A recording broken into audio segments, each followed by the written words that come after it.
മുസ്ലിമീങ്ങൾ ശരീരം കൊണ്ട് അനുഷ്ഠിക്കുന്ന ആരാധനകളിൽ ഏറ്റവും മഹത്തരമായത്, പുണ്യകരമായത്, ദിവസവും 5 നേരം അനിവാര്യമായും നിർവഹിച്ചിരിക്കേണ്ട നിർബന്ധ നിസ്കാരങ്ങളാണെന്ന കാര്യം എല്ലാവർക്കും അറിയാം. നാം സ്വയം നിസ്കരിക്കുന്നതിൻ്റെ പുറമെ നമ്മുടെ ഭാര്യയെ, മക്കളെ, കുടുംബാംഗങ്ങളെ, സുഹൃത്തുക്കളെ, കൂടെ ജോലി ചെയ്യുന്നവരെ അല്ലെങ്കിൽ കൂടെ പഠിക്കുന്നവരെ നിസ്കാരത്തിന് വേണ്ടി നാം വിളിച്ചുണർത്തിയാൽ, നിസ്കാരം കൊണ്ട് ഓർമ്മപ്പെടുത്തിയാൽ, നിസ്കാരത്തിന് വേണ്ടി കൂട്ടിക്കൊണ്ടുപോയാൽ നമ്മൾ വലിയ ബഹുമാനമുള്ളവരാവും. റബ്ബിൻ്റെ അടുക്കൽ വലിയ ആദരവുള്ളവരായി നമ്മൾ മാറും. വലിയ പ്രതിഫലം നമുക്ക് വാരിക്കൂട്ടാൻ പറ്റും.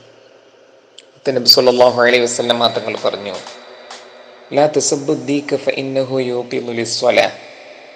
നിങ്ങൾ കോഴിയെ ചീത്ത പറയരുത്, ആക്ഷേപിക്കരുത്.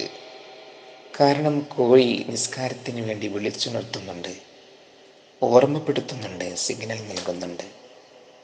പ്രിയപ്പെട്ടവരെ, നിസ്കാരത്തിന് വേണ്ടി സിഗ്നൽ നൽകിയതിനാൽ ഇതര ജീവികളെക്കാൾ കോഴിക്ക് വലിയ ബഹുമാനമുണ്ട്. മനുഷ്യരായ നാം നിസ്കാരത്തിലേക്ക് ജനങ്ങളെ ക്ഷണിച്ചാൽ, കൂട്ടിക്കൊണ്ടുപോയാൽ, നിസ്കാരം കൊണ്ട് ഉണർത്തിയാൽ നമ്മൾ എത്രമേൽ ബഹുമാനമുള്ളവരാവും, എത്രമേൽ ആദരവുള്ളവരായി മാറും. പ്രിയപ്പെട്ടവരെ, ദിവസം 1 നേരമല്ല, 5 നേരം, 1ഉം 2ഉം 10ഉം ആളുകളെയല്ല, നാട്ടിലെ മുഴുവൻ ആളുകളെയും നിസ്കാരത്തിലേക്ക് ക്ഷണിക്കുന്ന, തൗഹീദിൻ്റെ വചനങ്ങൾ ഉറക്കെ വിളിച്ചു പറയുന്നവരാണ് മുഅദ്ദിനുമാർ അല്ലെങ്കിൽ മുശ്രിഫുമാർ. വാങ്ക് വിളിക്കുന്ന ആളുകൾ, പള്ളിയിൽ വാങ്ക് വിളിച്ചു പറയുന്നവർ.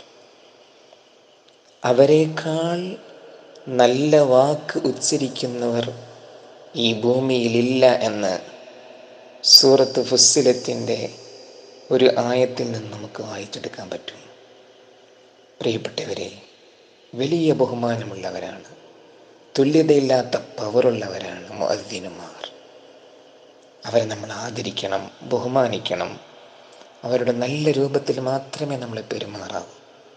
മുഖം ചുളിച്ചുകൊണ്ടുപോലും നമ്മളവരെ നോക്കരുത്. ഒരു വാക്കുകൊണ്ടുപോലും നമ്മളവരെ വേദനിപ്പിക്കരുത്. അല്ലാഹു സുബ്ഹാനഹു വ തആല മുഅദ്ദിനുമാരെ ബർക്കത്ത് കൊണ്ട് നമ്മൾ നന്നാക്കുമാറാവട്ടെ.